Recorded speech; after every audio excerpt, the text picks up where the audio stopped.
the hurricane hit. Not just a lot of property damage, but a lot of outright theft, a lot of merchandise gone. And then 10 minutes after I toured Macy's, I saw 50 young people standing in front of me here who self-organized at about 2 o'clock this morning and decided that they were going to gather at 5 o'clock this morning and to begin cleaning up or helping with the cleanup of downtown Sacramento.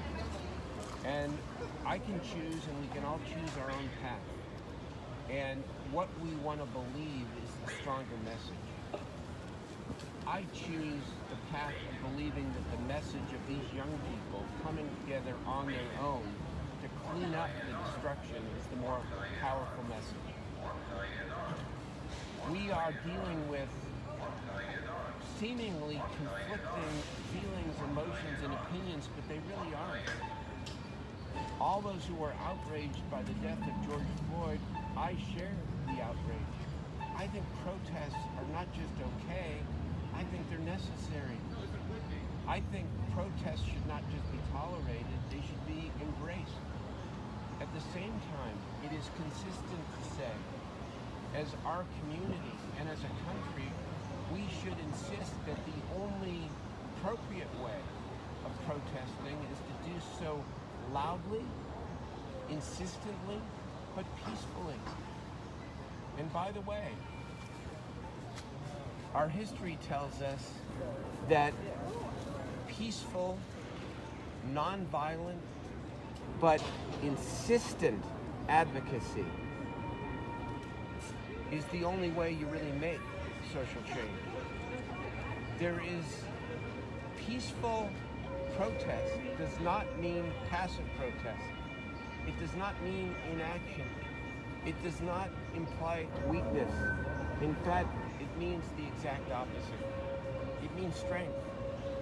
And so I look at those young people here who are out here on a Sunday morning on their own, and I say, if that's what we need to invest in, young people, all races, ethnicities, genders, that's my hope. What about what's happened about last night and then today? So last night you were talking about Chief Bond? I was with Chief Bond. I was down here myself, part of it.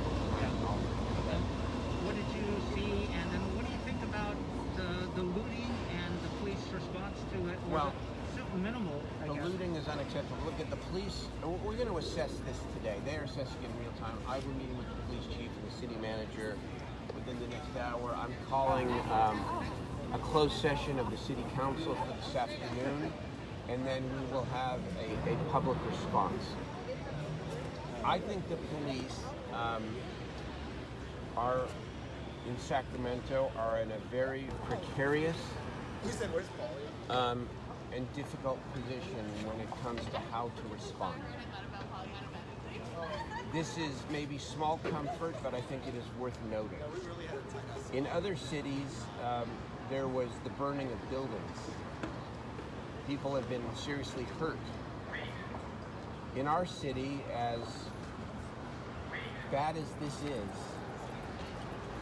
from what we know now, and again, this is not definitive, we did not have serious injuries and we did not have any buildings destroyed. And so the police are caught between wanting to go right in and obviously arresting the perpetrators versus not elevating the situation in such a way that the potential of more violence where people get hurt or killed is more likely. So I'm not going to second guess at this point. I'm going to assess. But I think that they were obviously here and out in force, and I have faith in the police chief's judgment and strategic and his balancing of those two very difficult factors. But again, today is a different day, and we want to learn and we want to assess and maybe reassess if it's appropriate. But I'm not second guessing. I think they did a great job to keep this from becoming an even worse situation, as bad as it is. Is there any thought of a curfew?